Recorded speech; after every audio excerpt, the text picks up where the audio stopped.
வணக்கம். சாந்தி entertainment channel. எல்லாரும் எப்படி இருக்கீங்க? நல்லா இருக்கீங்களா? ஆடி பெருக்கெல்லாம் முடிஞ்சுதா? இன்னைக்கு ஆடி பெருக்கு ஆடி மாதம் 18ஆம் தேதி வர்றதுனால ஆடி 18 அப்படின்னு சொல்லுவாங்க. காவேரி தாய்க்காக நாம் இந்த ஆடி பெருக்குங்கிற ஒரு பூஜையை பண்ணுவோம். எல்லாருமே என்ன பண்ணுவாங்க?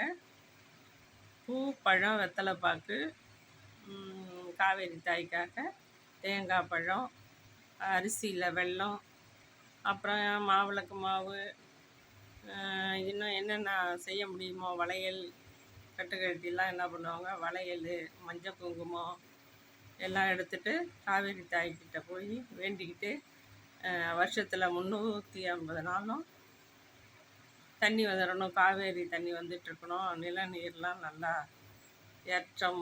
ஏற்றத்தோட வாய்க்கால் வரப்பு, அதாவது விவசாயிங்களுக்கெல்லாம் ஏற்றத்தோடு இருக்கணும் நீர் அப்படின்னு சொல்லி வேண்டிக்கிட்டு காவேரி தாய்க்காக இந்த ஆடிப்பெருக்கு கொண்டாடுவாங்க.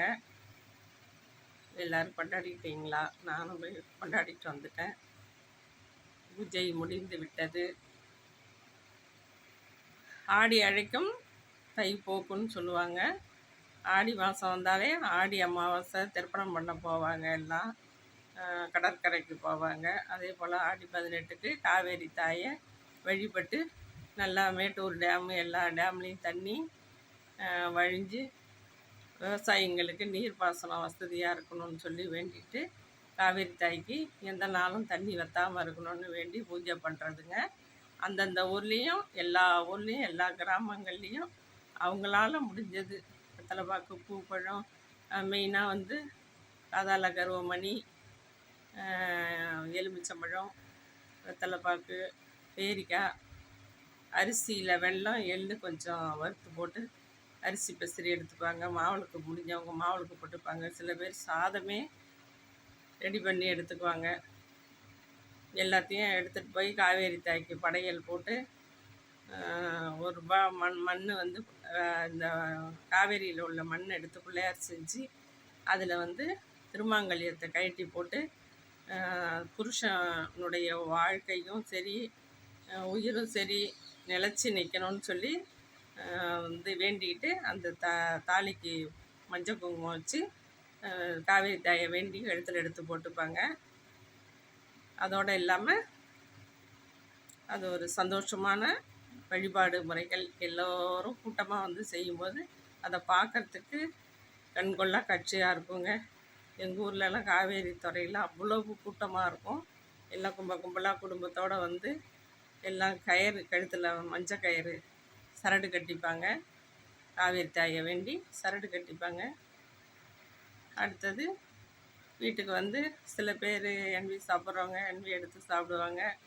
இல்லையா சாதம் பிசைஞ்சு கலவை சாதமாக சக்கரை பொங்கல் வடை இதெல்லாம் செஞ்சு சாப்பிடுவாங்க. எல்லோரும் பண்டிகை எப்படி கொண்டாடினீங்க? சந்தோஷமாக இருந்ததா?